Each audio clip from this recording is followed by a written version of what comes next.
Mhm. Hello, everyone. Real quick, I want to share something that God shared with me a few months back. I want to say maybe back in February, March, and that He is continuing to share with me, and that He is teaching me. There's something I shouldn't even say something. There's like a bunch of things that I've been taking to God for quite some time, and for quite some time, He's been telling me to be still. And I'm like, huh?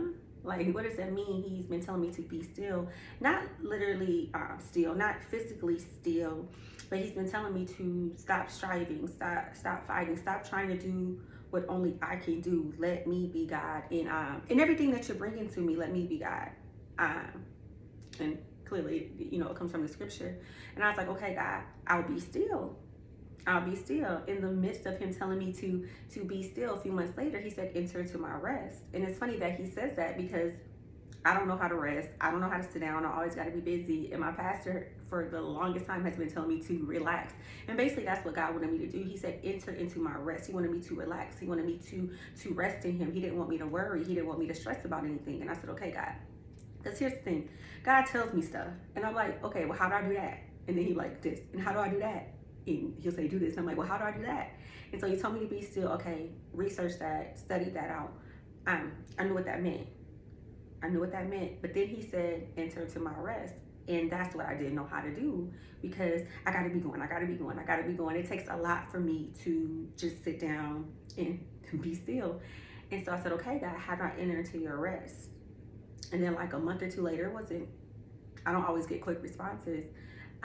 He said, lay aside every weight. And I was like, that has to come from a scripture. So I looked it up and it's scriptural and it made sense.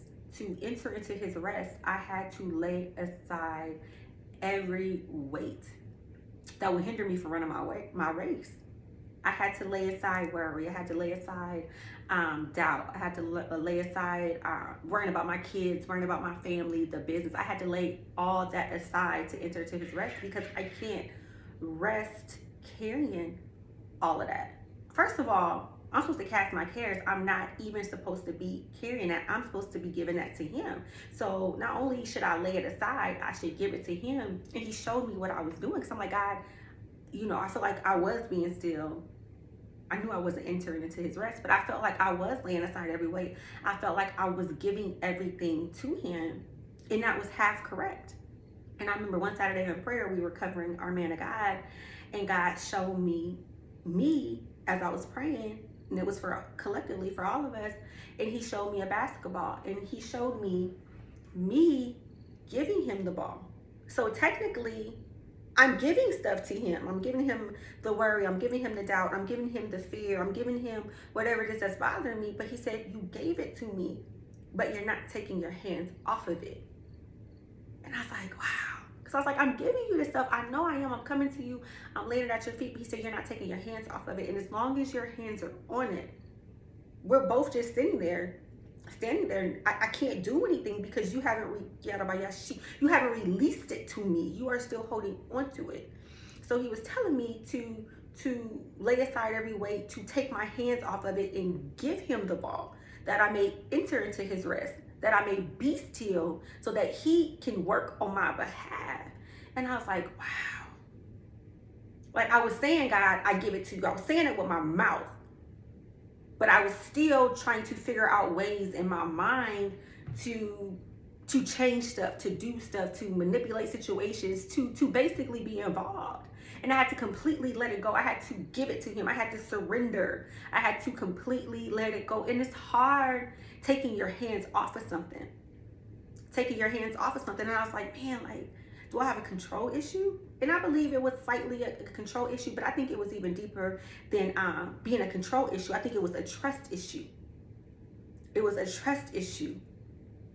It was a trust issue. I gave it to him, but I didn't take my hands off of it. As long as my hands are on it, I feel safe. I feel comforted. And that's just not with God. That's with every area in my life. I have to completely take my hands. I trust me.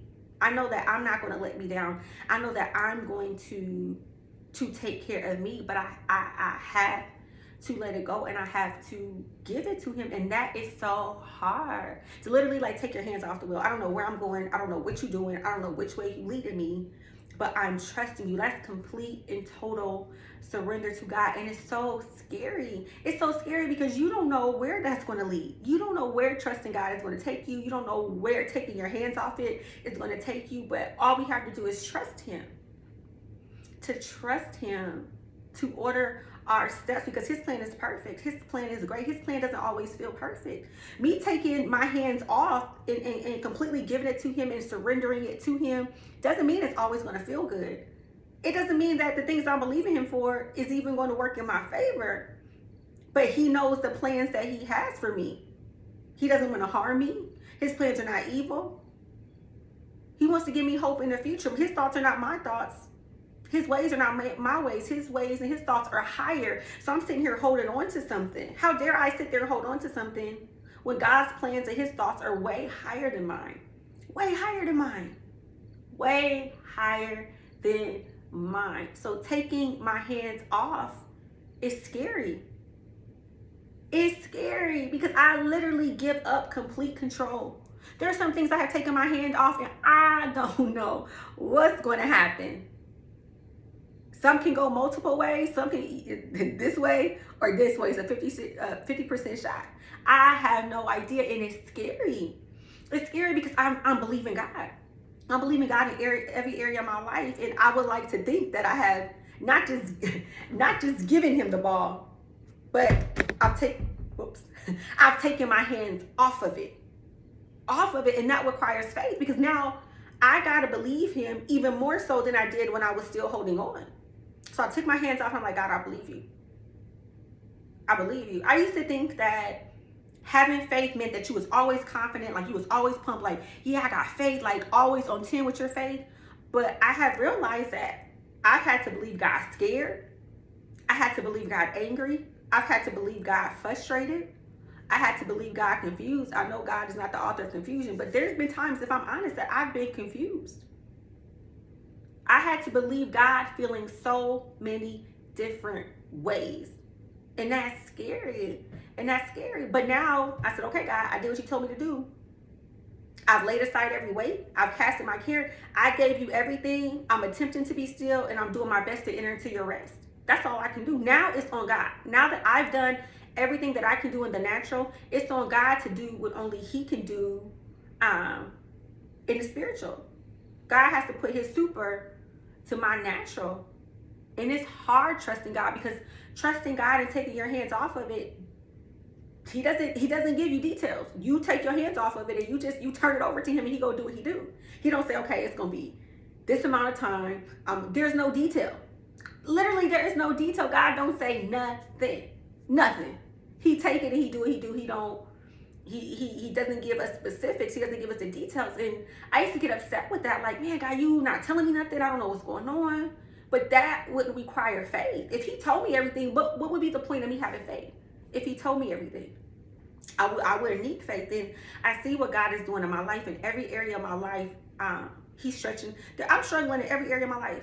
I mean, I don't want to make it sound like it's all horrible, but there are things going on. Things are being tested. Things are being maneuvered. Things are growing. Things are falling off. God is doing a work in me in every area of my life, and he hasn't given me specifics.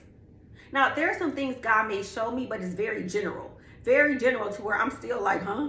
I still don't understand. But what I know is that everything that he's doing is working together for my good. And even though letting go of the demonstration, letting go of the ball, or completely letting go of this situation and trusting God and surrendering it to him, even though it's scary, I know the other side of that is beautiful. If I can just make it through the process, if we can just make it through the process, we'll see the results. We'll reap the fruit of giving it to God. Sometimes we hold our own stuff up because we're not completely letting it go. We're holding on to it. Sometimes we don't even know we're holding on to it. And that's why he showed me what he showed me. Like, you've said you've given it to me. You even believe that you gave it to me. So if you really gave it to me, why are you still pondering on it all the time? Why are you meditating? Why are you trying to figure out this way and figure out what this is going to happen and what you can do to make it happen and what you can do to make it not happen? You haven't given it to me because you're still trying to figure it out. And so giving it to him, it's not that you don't ever think about it, but you're not figuring out ways for you to make it work or figuring out what you can do to help. God don't need no help. God said, listen, I'm a teacher. I don't need no parent. I'm the pastor. I don't need no assistant pastor. God said, I don't need nobody. I don't need your help. He didn't need my help. And I was trying to assist God. I was trying to help God. Because honestly, if I'm honest, maybe I didn't really trust God like I thought I trusted God. Not even trusting God to the situation, but with my feelings. Man, it's one thing to have your feelings hurt, but it's another thing to have your feelings hurt in the will of God when you did what God told you to do and your feelings still got hurt. Go back to what I said before. How do you trust God when trusting God hurts? How do you trust God to lead you when the steps you asked him to order led you to the furnace of affliction or led to the lion's den?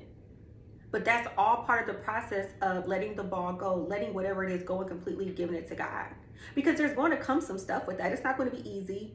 It may be painful, it may be frustrating, it may make you angry, it may overwhelm you, but God is doing a great work in us when we surrender and let that stuff go. We don't know how long the process is until it's restored, until it's renewed, or until he does whatever he does with what we've given him. We don't know how long that's going to take.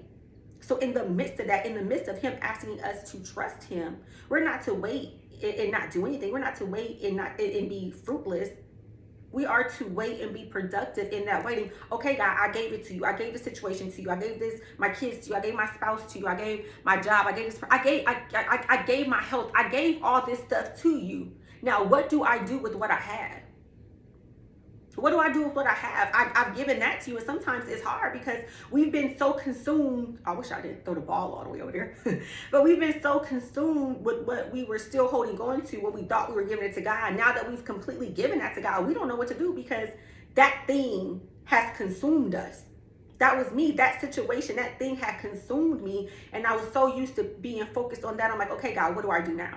That has been my everything, worrying about that, trying to figure that out, contemplating, rolling it back and forth in my mind, trying to manipulate the situation. That has been all I've known for so long. Now, what do I do? And I had to start working with what I had. Okay, God, you've given me these gifts. You've given me this. Now, what do I do with this? What do I do with what I have or what I have left to take my mind off of what I've just given you? Because if we don't replace that, if we don't put something in that spot, we're going to continue to worry about, to think about, or even try to take back or even mess up the thing that we've given God because there's nothing in its place. The idle mind is the devil's playground. So I had to start, when I gave God this thing or that thing, I had to start filling that slot up with something else. I started asking God, what do you want me to do with my gift? What do you want me to do with speaking? What do you want me to do with writing? Then he started to feed my, okay, you need to start valuing your gift of speaking. You need to start valuing your gift of writing. You need to start practicing. This is what you need to do. And so when I shifted my focus off of what I gave God, and I shifted my focus on what God gave me and what I have left or what I have in the midst of me giving that to him, things begin to change. It's not like the things that I've given God is out of sight, out of mind, but they don't consume me anymore. They don't consume me. I said, okay, God, that's on you. That is completely on you. And I trust you. I trust you if it works in my favor. I trust you if it doesn't work in my favor. Here's the thing. It's not going to work against me. If what I've given God doesn't do what I wanted to do or doesn't do what I felt like God told me it's going to do, God only has something greater. God only has something greater. There's this, I don't know if it's a meme, but it's like this little picture, and it's a picture representing Jesus, this little girl, and he's asking her, she has like this little cute teddy bear, and he's asking her for the teddy bear. And if I'm correct, she's giving it to him, but she's scared and she's sad because she wants to hold on to it. But what she doesn't see is behind his back, he has like this really big teddy bear. And I'm like, oh, that represents so many of us. Like God is asking to give me that thing. Give me that thing that you're worrying about. Give me that thing that you're complaining. He may replace it. He may upgrade it, or he may even multiply it. He may restore it. And so in giving him stuff, sometimes we're scared, and I'm talking to me. Sometimes I'm scared to give God stuff because I'm scared I may lose it. I'm scared he may take it away. And he may take it away. He may restore it. He may upgrade it. He may do whatever he chooses to do with it because he knows what's best for me. He knows what will benefit me in the long run. I'm thinking about here and now. I'm thinking about how I feel now. He's way into the future. He saw the end before the beginning. He's way into the future.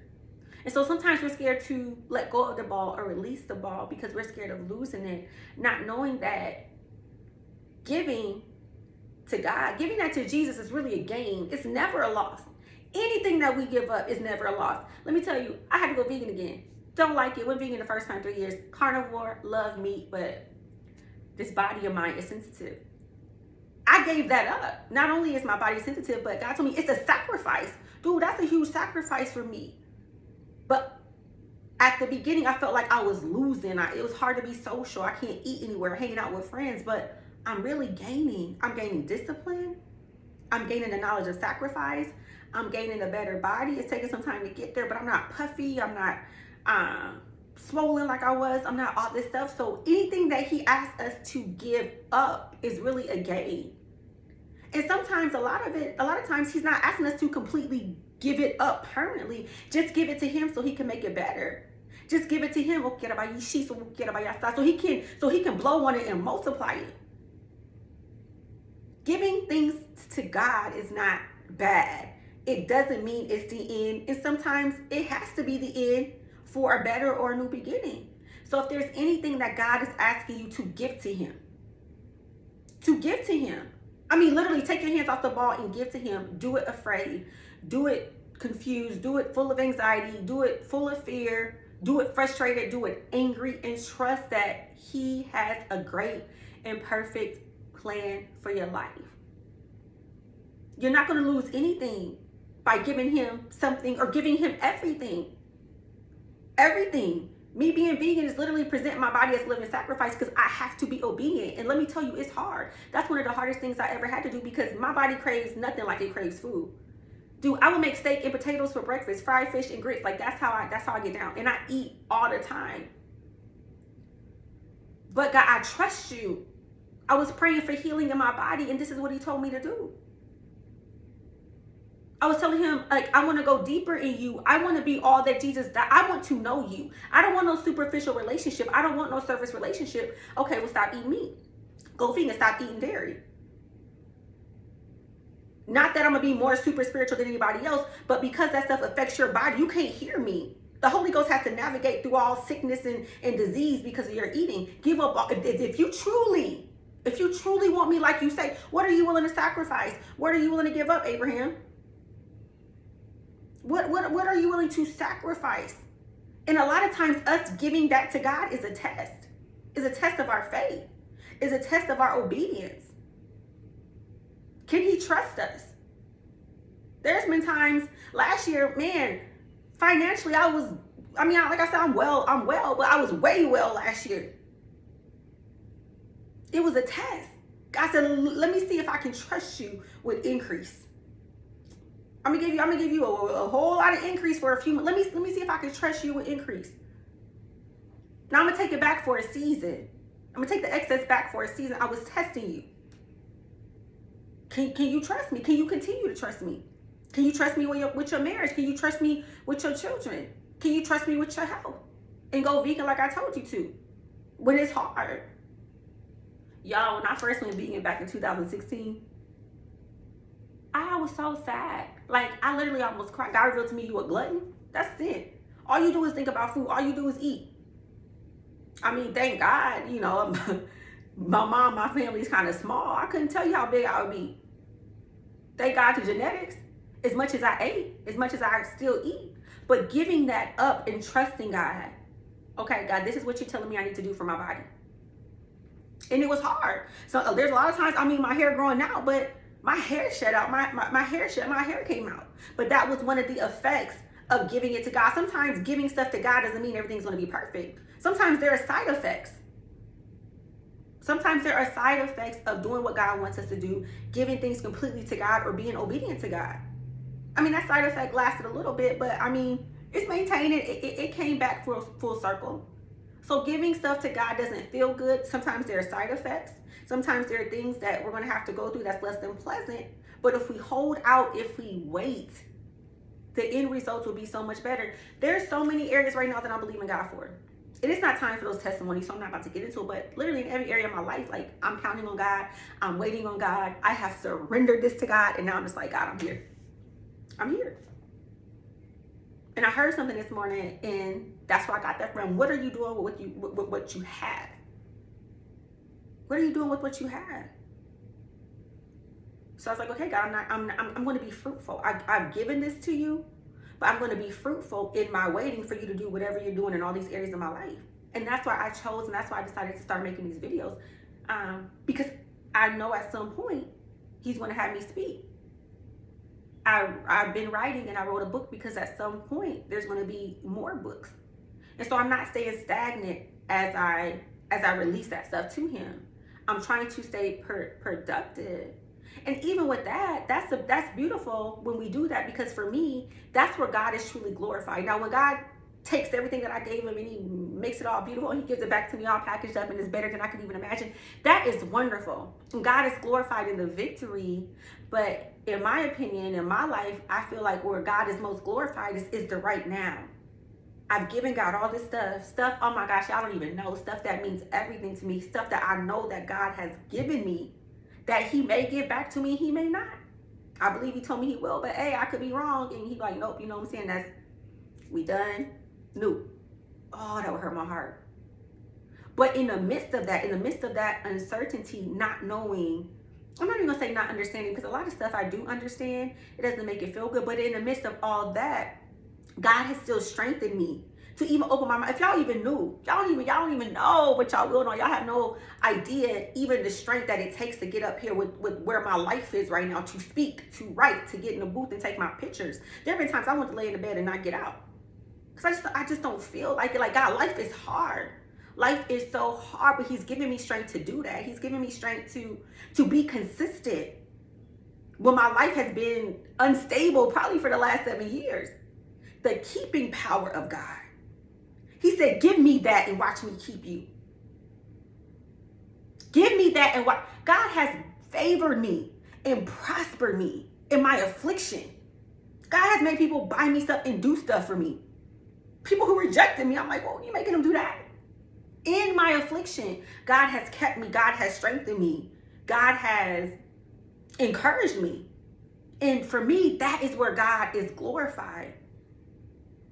In the middle of me waiting for him to do whatever he's going to do, what I gave him, while I'm waiting, that is where he is glorified. Because there are so many people where I am right now that have given God stuff, and they don't know what to do.